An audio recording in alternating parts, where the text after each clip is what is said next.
Hello everyone, मेरा नाम है डॉक्टर सलीम और आप देख रहे हैं आपका अपना यूट्यूब चैनल हेल्दी हमेशा।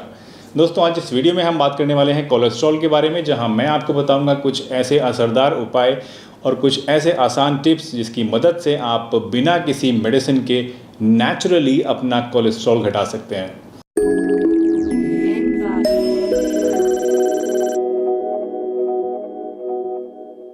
अपनी बॉडी में कोलेस्ट्रॉल को कैसे कम करना है, ये जानने से पहले आइए जान लें कि आखिर कोलेस्ट्रॉल होता क्या है, आखिर ये हमारी बॉडी में आता कहाँ से है, बनता कहाँ पे है और इसकी क्या इंपॉर्टेंस है। क्या ये वाकई में इतना बुरा है जितना हम इसे समझते हैं? देखिए, कोलेस्ट्रॉल जो है ये बनता है हमारे लीवर के अंदर। हमारा लीवर जो है वो कोलेस्ट्रॉल को बनाता है और ये कोलेस्ट्रॉल जो है हमारी बॉडी के लिए बहुत इंपॉर्टेंट है। नेचर ने हमारी बॉडी में जो कोलेस्ट्रॉल को बनाया है उसका कुछ अपना मकसद है। कोलेस्ट्रॉल जो होता है ये हमारी बॉडी की जो सेल वॉल्स होती हैं उनको इलास्टिक बनाता है, उनको लचीला बनाता है या नरम बनाता है। इसके साथ साथ बॉडी के मेटाबॉलिज्म के लिए बहुत सारे ऐसे हार्मोन्स होते हैं जिनके बनाने के लिए कोलेस्ट्रॉल की ज़रूरत पड़ती है। तो कोलेस्ट्रॉल ऐसा नहीं है कि बहुत बुरा है, कोलेस्ट्रॉल की अपनी एक अलग इंपॉर्टेंस है। लेकिन हाँ, अगर ये कोलेस्ट्रॉल हद से ज़्यादा बढ़ जाए तो डेफिनेटली आपकी सेहत के लिए और स्पेसिफिकली आपकी हार्ट हेल्थ के लिए ये बहुत ही ज़्यादा घातक हो सकता है। फ़ैट की ही तरह जो कोलेस्ट्रॉल होता है ये भी वाटर सॉल्युबल नहीं होता है, तो इसको हमारी बॉडी में सर्कुलेट करने के लिए कुछ ऐसे स्पेसिफिक मॉलिक्यूल्स होते हैं जिनकी ज़रूरत पड़ती है। ये मॉलिक्यूल्स कहलाते हैं लाइपोप्रोटीन्स। और ये लाइपोप्रोटीन्स जो होते हैं बेसिकली ये एक व्हीकल का काम करते हैं, एक गाड़ी का या एक कश्ती का काम करते हैं, जिसके अंदर बैठकर जो कोलेस्ट्रॉल होता है वो हमारी पूरी बॉडी के अंदर सर्कुलेट करता है। तो हमारा लीवर सबसे पहले जब कोलेस्ट्रॉल को बनाता है तो वो इसको बाइंड करता है VLDL के साथ। आई एम श्योर कि अगर आपने कभी अपना कोलेस्ट्रॉल चेक कराया होगा तो उसमें आपने पढ़ा होगा VLDL, HDL, LDL। आपको लगा होगा ये सब क्या चीज़ है। बेसिकली VLDL का मतलब होता है very low density lipoproteins, LDL का मतलब होता है लो डेंसिटी लाइपोप्रोटीन्स और HDL का मतलब होता है हाई डेंसिटी लाइपोप्रोटीन्स। तो सबसे पहले जो हमारा लीवर जब कोलेस्ट्रॉल को बनाता है तो वो इसको बाइंड करता है VLDL के साथ। ये VLDL कैरियर का काम करता है और ये पूरी बॉडी में इस कोलेस्ट्रॉल को लेकर सर्कुलेट करता है। जिन जिन सेल्स में कोलेस्ट्रॉल की ज़रूरत है वहाँ पर वो उसको सप्लाई करता है और सप्लाई करने के बाद जो VLDL है वो कन्वर्ट हो जाता है LDL के अंदर, यानी लो डेंसिटी लाइपोप्रोटीन्स के अंदर। इसी तरह एक तीसरी तरह का भी लाइपोप्रोटीन होता है जिसको बोलते हैं HDL। ये होता है हाई डेंसिटी लाइपोप्रोटीन। ये जो होता है ये काम करता है रिवर्स ट्रांसपोर्टेशन का, यानी जब आपकी बॉडी में सारी सेल्स ने पूरा कोलेस्ट्रॉल ले लिया, उसके बाद जो कोलेस्ट्रॉल हमारी बॉडी में यानी हमारी ब्लड सर्कुलेशन में बचा उसको ये HDL जो है बाइंड करके वापस लीवर के अंदर लेके जाता है। तो इसकी बहुत ही ज़्यादा इंपॉर्टेंस है और ये कहीं ना कहीं आपकी बॉडी के लिए, आपके हार्ट हेल्थ के लिए बहुत ही ज़्यादा इंपॉर्टेंट है और बहुत ही ज़्यादा अच्छा है, हार्ट फ्रेंडली है। क्योंकि ये क्या कर रहा है, ये आपके जो सर्कुलेशन है उसमें से एक्स्ट्रा कोलेस्ट्रॉल को उठाकर वापस लीवर में लेके जा रहा है। तो आपकी बॉडी में प्लैक बनने का, आपकी वेसल्स के अंदर प्लैक बनने का या कहीं पे थ्रोम्बोसिस होने का या फिर कोलेस्ट्रॉल बढ़ने का खतरा कम हो जाता है। इसलिए जब भी कभी हम टारगेट करते हैं अपने कोलेस्ट्रॉल को कंट्रोल करने का, तो हमारा जो टारगेट होता है, जो हमारा मकसद होता है वो होता है LDL और VLDL को कम करना और HDL को बढ़ाना। तो चलिए, ये तो हो गई बेसिक सी कुछ जानकारी कोलेस्ट्रॉल के बारे में जिसको आपको जानना ज़रूरी था। अब जानते हैं कुछ एक ऐसे बहुत ही इंपॉर्टेंट टिप्स के बारे में, कुछ ऐसे लाइफस्टाइल चेंजेस के बारे में जिनको अपनाने से आप बिना किसी मेडिसिन के अपना कोलेस्ट्रॉल काफ़ी हद तक घटा सकते हैं। और हाँ, जैसा मैंने आपको बताया, हमारा मकसद है LDL और VLDL को घटाना और HDL को बढ़ाना। सबसे पहली और सबसे इम्पॉर्टेंट चीज़ जो है वो है आपको अपनी डाइट में मोनो अनसैचुरेटेड फैट्स को इंक्रीज़ करना है। जी हाँ, इंक्रीज़ करना है, घटाना नहीं है। देखिए, फ़ैट्स जो होते हैं ये दो तरह के होते हैं। एक होते हैं सैचुरेटेड फैट्स और एक होते हैं अनसैचुरेटेड फैट्स। सैचुरेटेड फैट्स तो वो होते हैं जो घी की शक्ल में होते हैं, यानी जो जम जाते हैं। वहीं अनसैचुरेटेड फैट्स वो होते हैं जो ऑयल की शक्ल में होते हैं, यानी जो नॉर्मल रूम टेम्परेचर पे जमते नहीं हैं। अनसैचुरेटेड फैट्स में भी दो किस्में होती हैं, एक होती है मोनो अनसैचुरेटेड फैट्स और एक होता है पॉली अनसैचुरेटेड फैट्स। तो अभी जो मैं बात कर रहा हूँ ये बात कर रहा हूँ मोनो अनसैचुरेटेड फैट्स की। मोनो अनसैचुरेटेड फैट्स जो होते हैं ये आपकी हार्ट हेल्थ के लिए बहुत ही बेहतरीन चीज़ होते हैं। ये मोनो अनसैचुरेटेड फैट्स जो होते हैं ये पाए जाते हैं ऑलिव्स के अंदर, यानी ऑलिव ऑयल अगर आप यूज़ करते हैं तो उसमें मोनो अनसैचुरेटेड फैट्स होते हैं। कैनोला ऑयल अगर आप यूज़ कर रहे हैं उसके अंदर होते हैं। इसके अलावा जो नट्स होते हैं जैसे कि बादाम है या फिर चिलगोज़ा है या फिर वॉलनट है या फिर हेज़लनट है, इन चीज़ों के अंदर ये पाए जाते हैं। या इसके अलावा एवोकाडो में भी बहुत ज़्यादा पाया जाता है मोनो अनसैचुरेटेड फैट्स। तो ये चीज़ें अगर आप अपनी डाइट में इंक्रीज़ करते हैं तो इसका फ़ायदा ये होता है कि जो मोनो अनसैचुरेटेड फैट्स होते हैं ये आपके LDL को तो घटाते हैं, इसके साथ साथ ये आपके HDL को बढ़ाते भी हैं। तो जैसा मैंने आपको अभी थोड़ी देर पहले बताया था, HDL आपकी हार्ट हेल्थ के लिए बहुत इंपॉर्टेंट होता है, बहुत अच्छा होता है। तो अगर आपका LDL घट रहा है और HDL बढ़ रहा है तो इसका मतलब है जो आपका कोलेस्ट्रॉल का प्रोफाइल है वो बहुत ही अच्छा होता जा रहा है। तो इसलिए मोनो अनसैचुरेटेड फैट्स को मैं कहता हूँ बहुत ही इंपॉर्टेंट चीज़ है, इसको आपको अपनी डाइट में बढ़ाना चाहिए। ये एक ऐसी चीज़ है जिसके बारे में बहुत कम लोग बात करते हैं, बहुत कम लोग आपको बताते हैं, लेकिन अगर ये पॉइंट आपने जान लिया और इसको अपनी लाइफ में अडॉप्ट कर लिया तो आई एम श्योर कि आपका जो कोलेस्ट्रॉल प्रोफाइल है, जो आपका LDL है वो बहुत ज़्यादा घट जाएगा और जो आपका HDL है वो बहुत अच्छी तरह हेल्दी वे में बढ़ जाएगा। मोनो अनसैचुरेटेड फैट्स को आपकी डाइट में इंक्रीज़ करना इसलिए भी इम्पॉर्टेंट है कि फॉर एग्जांपल अगर आप मोनो अनसैचुरेटेड फैट्स को इंक्रीज़ अपनी डाइट में नहीं करते हैं, आप सिर्फ अपनी डाइट में से कोलेस्ट्रॉल को या जो फैट्स हैं, अनसैचुरेटेड फैट्स हैं, उनको घटा देते हैं, तो उससे क्या होगा, आपका LDL तो कम हो जाएगा लेकिन साथ साथ आपका HDL भी घट जाएगा, जो कि आपके लिए अच्छा नहीं होगा। तो इसलिए बेस्ट वे क्या है, अपनी डाइट में आपको मोनो अनसैचुरेटेड फैट्स को बढ़ाना है और इसका फ़ायदा आपको जो मिलेगा वो एक हेल्दी लिपिड प्रोफाइल की शक्ल में मिलेगा। अपने बढ़े हुए कोलेस्ट्रॉल को घटाने के लिए दूसरी चीज़ जो आपको अपनानी है वो है पॉली अनसैचुरेटेड फैट्स।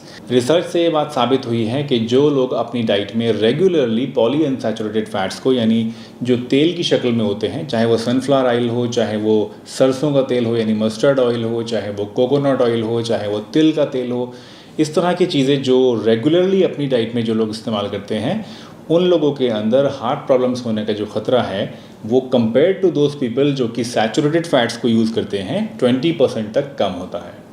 इसके साथ साथ रिसर्च से ये भी साबित हुआ है कि जो लोग पॉली अनसैचुरेटेड फैट्स को रेगुलरली यूज़ करते हैं उनके अंदर टाइप 2 डायबिटीज़ होने का ख़तरा भी बहुत ज़्यादा कम होता है। तो दूसरी चीज़ जो आपको करनी है apart from mono unsaturated fats, उसको तो आपको बढ़ाना है, बट आपको इसके साथ साथ अपनी डाइट में जो रेगुलर डाइट में आप यूज़ करते हैं उसमें आपको सैचुरेटेड फैट्स की जगह अनसैचुरेटेड यानी पॉली अनसैचुरेटेड फैट्स को इस्तेमाल करना है। अब जब बात करते हैं पॉली अनसैचुरेटेड फैट्स की, तो उसमें भी एक स्पेसिफिक तरह का फैटी एसिड होता है जिसको हम लोग बोलते हैं ओमेगा 3 फैटी एसिड। ये भी एक गोल्ड माइन है आपकी हार्ट हेल्थ के लिए। तो अगर आप नॉन वेजिटेरियन हैं और आप किसी ऐसे एरिया में रहते हैं जहाँ पर सी फूड आपको इजीली अवेलेबल है, तो आप सी फूड के थ्रू यानी मछली के थ्रू या क्रैब्स के थ्रू या जो भी आप सी फूड में पसंद करते हैं, प्रॉन्स के थ्रू अपनी डाइट में शामिल कर सकते हैं। स्पेसिफिकली जो मछलियाँ फैटी होती हैं जैसे कि सैल्मन है, तो उसके अंदर ये ओमेगा 3 फैटी एसिड बहुत ज़्यादा पाया जाता है, उसके थ्रू आप अपनी डाइट में शामिल कर सकते हैं। अगर आप नॉन वेजिटेरियन नहीं हैं तो आप कोई सप्लीमेंट इसका यूज़ कर सकते हैं या फिर सीड्स के थ्रू या फिर नट्स के थ्रू आप इसको अपनी डाइट में शामिल कर सकते हैं। तो ये ओमेगा 3 फैटी एसिड भी बहुत ही इंपॉर्टेंट है, बहुत ही अच्छी चीज़ है आपकी हार्ट हेल्थ के लिए, इसको भी बिल्कुल इग्नोर नहीं करना है। और पॉली अनसैचुरेटेड फैट्स को यानी ऑयल्स को जो कि नेचुरल है और अनरिफाइंड है, जैसे कि सरसों का तेल है या फिर सनफ्लावर ऑयल है या तिल का तेल है या कोकोनट ऑयल है, इन चीज़ों को अपनी डाइट में रेगुलरली यूज़ करना है। ये जो पॉइंट है ये बहुत ही इंपॉर्टेंट है आपके कोलेस्ट्रॉल प्रोफाइल को ठीक करने के लिए। अगर आप अपना कोलेस्ट्रॉल घटाना चाहते हैं और अपने कोलेस्ट्रॉल प्रोफाइल को हेल्दी बनाना चाहते हैं तो आपको ट्रांस फैट्स को बिल्कुल ना करना पड़ेगा। ट्रांस फैट्स क्या होते हैं? ट्रांस फैट्स होते हैं एक तरह के मॉडिफाइड अनसैचुरेटेड फैट्स, यानी जो वेजिटेबल ऑयल्स होते हैं उनको एक प्रोसेस के थ्रू, जिस प्रोसेस को कहते हैं हाइड्रोजनेशन, हम सैचुरेटेड बना देते हैं। तो ये एक प्रोसेस होता है जिसके थ्रू बहुत सारी जो कंपनीज़ हैं जो कि बेकरी प्रोडक्ट्स बनाती हैं या जैम्स या स्प्रेड्स या चीज़ या इस तरह की चीज़ें बनाती हैं, वो इस प्रोसेस को अपनाती हैं जिससे कि उनके जो प्रोडक्ट्स होते हैं वो ज़्यादा यम्मी या ज़्यादा क्रीमी या ज़्यादा थिक और फ्लफ़ी आपको फील होते हैं। तो इस तरह से बनाए हुए मॉडिफाइड फैट्स जो होते हैं इनको ट्रांस फैट्स बोलते हैं और ये आपकी हार्ट की हेल्थ के लिए बहुत ही ज़्यादा नुकसानदेह होते हैं। ट्रांस फैट्स जो होते हैं ये आपके LDL को और VLDL को तो बढ़ाते हैं और आपके HDL को यानी जो अच्छा कोलेस्ट्रॉल है उसको घटाते हैं। तो ये दो तरह से मार करते हैं। तो आप समझ सकते हैं कितने बुरे हैं और कितने घातक हैं आपकी हार्ट हेल्थ के लिए ये ट्रांस फैट्स। तो अगर आप अपनी हार्ट हेल्थ का ख्याल रखना चाहते हैं, अपने कोलेस्ट्रॉल को घटाना चाहते हैं, तो इस ट्रांस फैट से बिल्कुल बच के रहिए। बिल्कुल ना बोल दीजिए। आजकल गवर्नमेंट्स ने भी बहुत सारे ऐसे रूल्स बना दिए हैं कि जो बेकरी प्रोडक्ट्स हैं या जो भी प्रोसेस्ड फूड्स हैं उसके ऊपर उन्हें लिखना पड़ता है कि ट्रांस फैट्स इसके अंदर है या नहीं है, या अगर है तो कितना है। लेकिन वहाँ पर भी कहीं ना कहीं थोड़ा सा खेल हो जाता है। एक्चुअली जो रूल है उस रूल के मुताबिक अगर जो भी चीज़ आप खाने की ले रहे हैं अगर उसमें पर सर्विंग 0.5 ग्राम ट्रांस फैट से कम है तो उसमें आप राउंड फिगर में उसको मेंशन कर सकते हैं। यानी अगर किसी चीज़ में 0.5 ग्राम पर सर्विंग से कम ट्रांस फैट है तो वो उसको 0 लिख सकते। तो प्रैक्टिकली उसके अंदर ट्रांस फैट है लेकिन उस पर लेबल पे आपको लिखा मिलेगा 0 ट्रांस फैट। लेकिन गुड न्यूज़ ये है कि अगर आप इससे बचना चाहते हैं तो भी आप जान सकते हैं कि इसके अंदर ट्रांस फैट्स हैं या नहीं है। इसका तरीका ये है कि आप उस लेबल को पूरी तरह पढ़िए और उसमें अगर कहीं पर भी लिखा हुआ है कि इसमें पार्शियली हाइड्रोजिनेटेड वेजिटेबल ऑयल है, दैट मीन्स उसके अंदर ट्रांस फैट अवेलेबल है, तो उससे बचिए और उसको बिल्कुल भी इस्तेमाल नहीं करिए। अगर आप अपने ब्लड से VLDL और LDL को कम करना चाहते हैं तो सॉल्यूबल फाइबर भी आपके लिए बहुत अच्छी चीज़ है। सॉल्यूबल फाइबर क्या होता है? ये एक अलग तरह का फाइबर होता है, वेजिटेबल फाइबर होता है जो कि वाटर सॉल्यूबल होता है। बट ये हमारा जो पेट है, जो हमारा गट है, ह्यूमन डाइजेस्टिव सिस्टम है, ये इस सॉल्युबल फाइबर को डाइजेस्ट नहीं कर पाता। बट हमारे गट के अंदर यानी हमारी पेट और हमारी आंतों के अंदर जो प्रोबायोटिक्स यानी जो बेनिफिशियल बैक्टीरिया होते हैं वो इसको बहुत अच्छी तरह पचा सकते हैं। इनफैक्ट उनके लिए एक बहुत ही न्यूट्रिशियस डाइट होती है ये, और अगर आप अपनी डाइट में ये सॉल्युबल फाइबर इंक्लूड करते हैं तो आपकी जो गट फ्लोरा है वो बहुत ही अच्छी तरह से फ्लरिश करती है और आपके बेनिफिशियल जो बैक्टीरिया हैं, जो हमारे फ्रेंडली बैक्टीरिया हैं, वो बहुत ज़्यादा बढ़ जाते हैं। इसका फ़ायदा ये होता है कि जो प्रोबायोटिक्स होते हैं या जो फ्रेंडली बैक्टीरिया हमारी गट में मौजूद होते हैं, ये हमारी बॉडी से, हमारे ब्लड से LDL को और VLDL को कम करने में मददगार होते हैं।